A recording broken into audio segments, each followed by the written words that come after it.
Well, this is such an honor, and it's wonderful to be in the presence of an organization that is really making a difference in the world. And I'm intensely grateful for the opportunity to speak to you today. And I'm also rather surprised, because when I look back on my life, the last thing I ever wanted to do was to write or be in any way involved about religion. After I left my convent, I'd finished with religion, frankly. I thought that was it. And for 13 years, I kept clear of it. I wanted to be an English literature professor. And I certainly didn't even want to be a writer, particularly. But then I suffered a series of career catastrophes, one after the other. And finally found myself in television.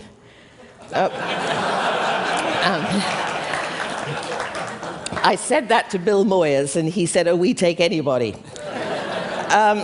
And I was doing some rather controversial religious programs. This went down very well in the UK, where religion is extremely unpopular. And so for once, the only time in my life, I was finally in the mainstream. But I got sent to Jerusalem to make a film about early Christianity. And there, for the first time, I encountered the other religious traditions, Judaism and Islam, the sister religions of Christianity. And while I found I knew nothing about these faiths at all, despite my own intensely religious background, I'd seen Judaism only as a kind of prelude to Christianity, and I knew nothing about Islam at all.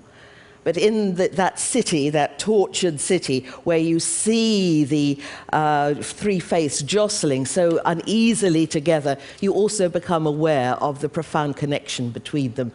And it has been the study of other religious traditions that brought me back to a sense of what religion can be, and actually enabled me to look at my own faith in a different light.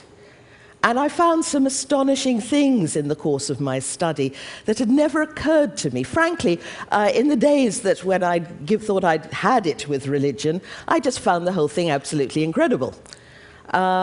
These doctrines seemed unproven, abstract, and to my astonishment, when I began seriously studying other traditions, I began to realize that belief, which we make such a fuss about today, is only a very recent religious enthusiasm. It surfaced only in the West in about the 17th century. The word belief itself originally meant to love, to prize, to hold dear. In the 17th century, it narrowed its focus, for reasons that I'm exploring in a book I'm writing at the moment, to include, to mean an intellectual assent to a set of propositions. Credo, I believe, it did not mean I accept certain creedal articles of faith. It meant I commit myself, I engage myself. Indeed, some of the world traditions think very little of religious orthodoxy. In the Quran, religious opinion, religious orthodoxy is dismissed as zanna, self-indulgent guesswork about matters that nobody can be certain of one way or the other, but which makes people quarrelsome and stupidly sectarian. So if religion is not about believing things, what is it about? What I've found across the board is that religion is about behaving differently. Instead of deciding whether or not you believe in God, first you do something, you behave in a committed way, and then you begin to understand the truths of religion. And religious doctrines are meant to be summons to action. You only understand them when you put them into practice. Now, pride of place in this practice is given to compassion. And it is an arresting fact that right across the board, in every single one of the major world faiths, compassion, the ability to feel with the other, in the way we've been thinking about this evening, is not only the test of any true religiosity, it is also what will bring us into the presence of what Jews, Christians, and Muslims call God, or the divine. It is compassion, says the Buddha, which brings you to nirvana. Why? Because in compassion, when we feel with the other, we dethrone ourselves from the center of our world and we put another person there. Once we get rid of ego, then we're ready to see the divine. And in particular, every single one of the major world traditions has highlighted and has said put at the core of their tradition what's become known as the Golden Rule. First propounded by Confucius 5 centuries before Christ. Do not do to others what you would not like them to do to you. That, he said, was the central thread which ran through all his teaching and that his disciples should put into practice all day and every day. And it was the Golden Rule would bring them to the transcendent value that he called Ren, human-heartedness, which was a transcendent experience in itself. And this is absolutely crucial to the monotheisms too. There's a famous story about the great Rabbi Hillel, the older contemporary of Jesus. A pagan came to him and offered to convert to Judaism if the rabbi could recite the whole of Jewish teaching while he stood on one leg. Hillel stood on one leg and said, "That which is hateful to you, do not do to your neighbor. That is the Torah. The rest is commentary. Go and study it." And go and study it, it was what he meant. He said, in your exegesis, you must make it clear that every single verse of the Torah is a commentary, a gloss upon the Golden Rule. The great Rabbi Meir said that any interpretation of Scripture which led to hatred and disdain or contempt of other people, any people whatsoever, was illegitimate. St. Augustine made exactly the same point. Scripture, he says, teaches nothing but charity, and we must not leave an interpretation of Scripture until we have found a compassionate interpretation of it. And this struggle to find compassion in some of these rather rebarbative texts is a good dress rehearsal for doing the same in ordinary life. But now look at our world. And we are living in a world that is where religion has been hijacked. Where terrorists cite Quranic verses to justify their atrocities, where instead of taking Jesus' words, love your enemies, don't judge others, we have the spectacle of Christians endlessly judging other people, endlessly using Scripture as a way of arguing with other people, putting other people down. Throughout the ages, religion has been used to oppress others, and this is because of human ego, human greed. We have a talent as a species for messing up wonderful things. So the traditions also insisted, and this is an important point, I think, that you could not and must not confine your compassion to your own group, your own nation, your own co-religionists, your own fellow countrymen. You must have what one of the Chinese sages called Rian Ai, concern for everybody. Love your enemies, honor the stranger. We've formed you, says the Quran, into tribes and nations so that you may know one another. And this, again, this universal outreach is getting subdued in the strident use of religion, abuse of religion for nefarious gains. Now, I've lost count of the number of tax taxi drivers who, when I say to them what I do for a living, inform me that religion has been the cause of all the major world wars in history. Wrong. The cause of our present woes are political. But make no mistake about it, religion is a kind of fault line. And when conflict gets ingrained in a region, religion can get sucked in and become part of the problem. Our modernity has been exceedingly violent. Between 1914 and 1945, 70 million people died in Europe alone as a result of armed conflict. And so many of our institutions, even football, which used to be a pleasant pastime, has now causes riots where people even die. And it's not surprising that religion too has been affected by this violent ethos. There's also a great deal, I think, of religious illiteracy around. People seem to think, now equate religious faith with believing things, as though we call religious people often believers, as though that was the main thing that they do. And very often, the secondary goals get pushed into the first place in place of compassion and the Golden Rule, because the Golden Rule is difficult. I sometimes, when I'm speaking to congregations about compassion, I sometimes see a mutinous expression crossing some of their faces, because a lot of religious people prefer to be right rather than compassionate. But that's not the whole story. Since September the 11th, when my work on Islam suddenly propelled me into public life in a way that I'd never imagined, I've been able to sort of go all over the world and finding everywhere I go a yearning for change.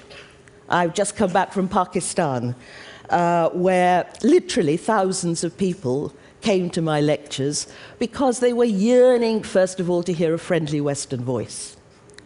And especially the young people were coming. And were asking me, the young people were saying, what can we do? What can we do to change things? My hosts in Pakistan said, look, don't be too polite to us. Tell us where we're going wrong. Let's talk together about where religion is failing.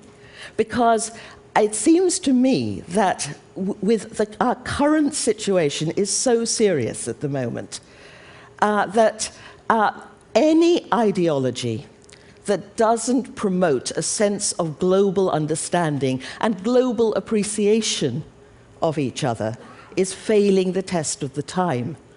And religion, with its wide following here in the United States, people may be being religious in a different way, as a report has just shown, but they still want to be religious. It's only Western Europe that has retained its secularism, which is now beginning to look rather endearingly old-fashioned.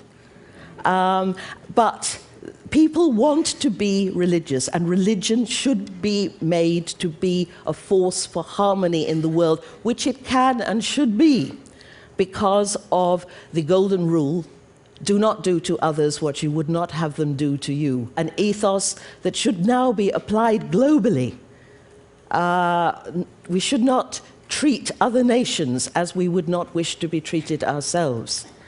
And these, whatever our wretched beliefs, is a religious matter. It's a spiritual matter. It's a profound moral matter that engages and should engage us all. And as I say, there is a hunger for change out there. Here in the United States, I think you see it in this election campaign. A longing for change, and people in churches all over and mosques all over this continent after September the 11th, coming together locally to create networks of understanding with the mosque, with the synagogue, saying we must start to speak to one another. I think it's time that we moved beyond the idea of toleration and moved towards what appreciation of the other. There's one story I'd just like to mention. This comes from the Iliad, but it tells you what this spirituality should be. You know the story of the Iliad, the 10-year war between Greece and Troy. In one incident, Achilles, the famous warrior of Greece, takes his troops out of the war, and the whole war effort suffers. And in the course of the ensuing muddle, his beloved friend Patroclus is killed, and killed in single combat by one of the Trojan princes, Hector.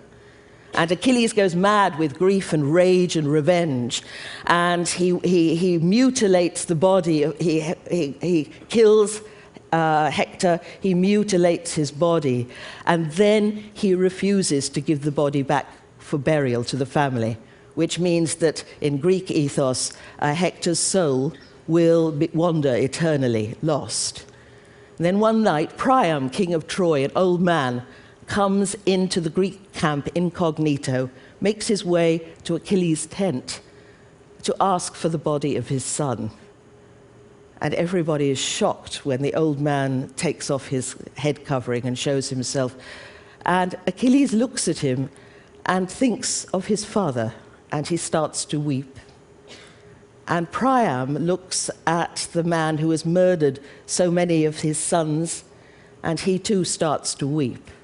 And the sound of their weeping filled the house. The Greeks believed that weeping together created a bond between people. And then Achilles takes the body of Hector. He hands it very tenderly to the father. And the two men look at each other and see each other as divine. That is the ethos found too in all the religions. It's what is meant by overcoming the horror that we feel when we are under threat of our enemies and beginning to appreciate the other. It's of great importance that the word for holy in Hebrew applied to God is kadosh, separate, other. And it is often perhaps the otherness of our enemies which can give us intimations of that utterly mysterious transcendence which is God. And now, here's my wish. I wish that you would help with the creation, launch, and propagation of a charter for compassion, crafted by a group of inspirational thinkers from the three Abrahamic traditions of Judaism, Christianity, and Islam, and based on the fundamental principle of the Golden Rule. We need to create a movement among all these people that I meet in my travels, you probably meet too, who want to join up in some way and reclaim their faith, which they feel, as I say, has been hijacked.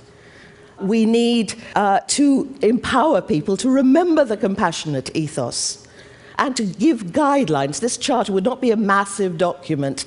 I'd like to see it, but to give guidelines as to how to interpret the scriptures, these texts that are being abused.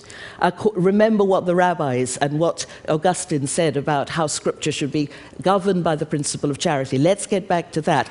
And the idea, too, of Jews, Christians, and Muslims, these traditions now so often at loggerheads, working together to create a document which we hope will be signed by 1,000 at least of major religious leaders from all the traditions of the world. And you are the people. I'm just a solitary scholar, despite the idea that I love a good time, which I was rather amazed to see coming up on the... I actually spend a great deal of time alone studying, and I'm not very... You're the people with media knowledge to explain to me how we can get this to everybody on the planet. I've had some preliminary talks, and Archbishop Desmond Tutu, for example, is very happy to give his name to this, as is Imam Faisal Rauf, the imam in New York City. Also, I would be working with the Alliance of Civilizations at the United Nations.